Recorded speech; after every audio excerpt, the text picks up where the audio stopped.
Alors en fait, pour pouvoir tenir un conseil municipal sur une assemblée de 39 personnes, il faut la moitié des personnes présentes, donc 20 personnes. Il se trouve que nous étions 19 élus de la majorité présents parce qu'on a 2 élus qui sont hors département, une élue qui était malade et une élue qui avait un empêchement professionnel vraiment important. Et donc à 19, il suffisait qu'il y ait une personne de l'opposition, alors la nouvelle ou l'ancienne, qui soit là et le conseil aurait pu se tenir. Sauf que les élus de l'opposition ont choisi soit de ne pas venir, même de se cacher, on les a vus, ils étaient juste derrière la mairie en train d'attendre de voir ce qui se passait sur ce quorum. Et on a eu M. Philippe Robert et sa colistière Mme Ilaha qui ont choisi carrément de quitter la salle. Voilà, alors que soit l'une ou l'autre des attitudes, on a estimé que c'est vraiment indigne d'un élu parce qu'une assemblée est là pour se rassembler, pour débattre, pour donner son point de vue, ce qui a été le cas d'ailleurs aujourd'hui. Voilà, mais ils ont choisi pour des raisons vraiment politiciennes de ne pas faire le quorum. Maintenant, ça n'est pas un problème en soi, c'est juste que ça donne du travail en plus à l'administration qui a dû reconvoquer un second conseil. On l'a tenu aujourd'hui et s'il le faut, on refera à chaque fois les conseils de cette façon pour peu qu'on ait malheureusement des absents parce que hors département ou malades.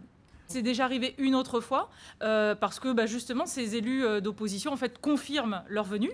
Donc on compte qu'on a bien plus de 20 personnes et finalement ne viennent pas. Voilà, c'est ce qu'ils avaient fait la première fois et à nouveau c'est ce qui a été fait cette fois-là où ils nous avaient dit oui on sera présent et finalement certains qui avaient confirmé ne sont pas venus exprès pour mettre le quorum et la majorité en difficulté. Voilà, c'est vraiment une attitude puérile, pas digne d'un élu de la République, mais comme je dis, voilà, passer le désagrément, on continue et la machine administrative et les élus de la majorité continueront à faire avancer les dossiers. Le sujet de l'eau est un sujet vraiment important. L'eau, c'est la vie, on ne peut pas vivre sans. On a une ville qui se développe avec cœur de ville. On a des écarts qui ont des difficultés en approvisionnement en eau, Ravina-Malheur, Dodane, Sainte-Thérèse. Et on a une compétence qui est passée au TCO, à notre interco, depuis 2020.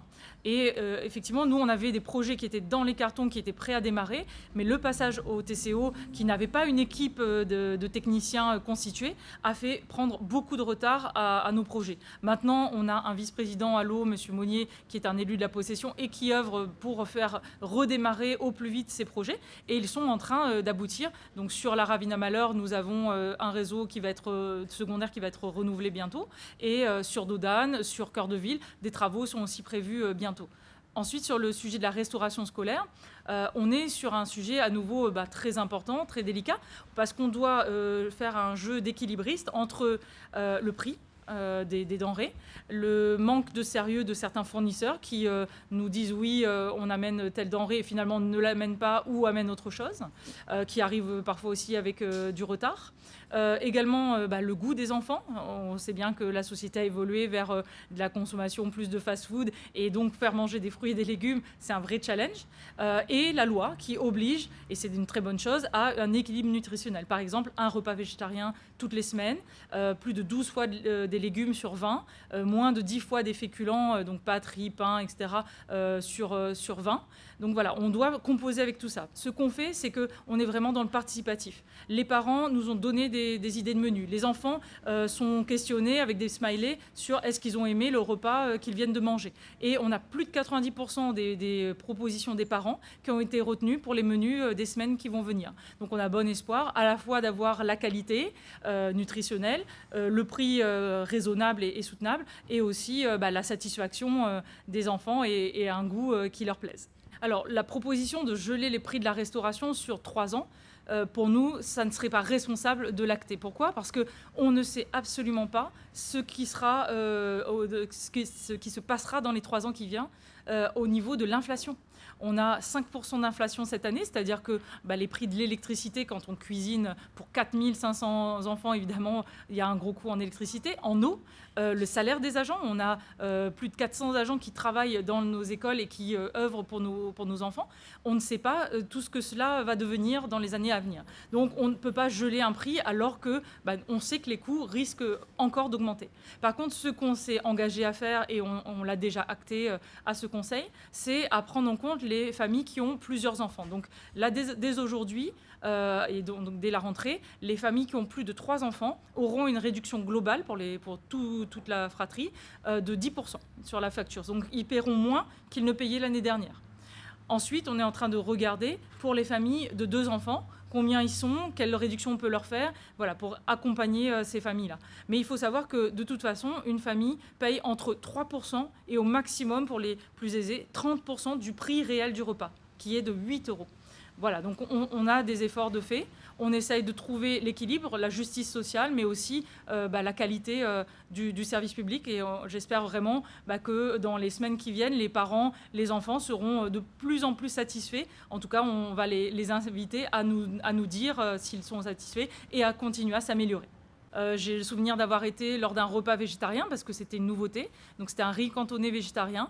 Les enfants nous ont dit à 75% qu'ils aimaient ce repas. Il n'y a qu'un quart des enfants qui n'avaient pas apprécié le repas végétarien. Donc voilà, c'est encourageant. Bien évidemment, on va essayer d'atteindre un pourcentage encore plus élevé. Mais voilà, on part déjà sur de bonnes bases. Et on lutte également sur le gaspillage alimentaire, parce qu'aujourd'hui, il reste encore important, en réduisant les portions pour ne pas qu'il y ait trop de gaspillage, et aussi en faisant un repas solidaire avec les denrées qui sont cuisinées mais qui ensuite ne sont pas amenées dans les écoles, par exemple parce qu'une classe est en sortie et donc ne mange pas à l'école. Donc on garde tout cela, on le surgèle, et une fois par mois on fait un repas solidaire pour les personnes les plus démunies. Donc on a un projet de cuisine centrale depuis de nombreuses années qui a connu des péripéties. Le terrain ne convenait pas, on a dû changer de terrain. Et là, ça y est, on est dans ce qu'on appelle la phase d'avant-projet. Donc on a déjà les plans de la cuisine centrale, on sait ce qu'on va y mettre à l'intérieur. On va créer une conserverie de légumes et de fruits, c'est-à-dire qu'au lieu de jeter parce que les fruits ne sont pas utilisés, on pourra les mettre en conserve, en bocal, etc.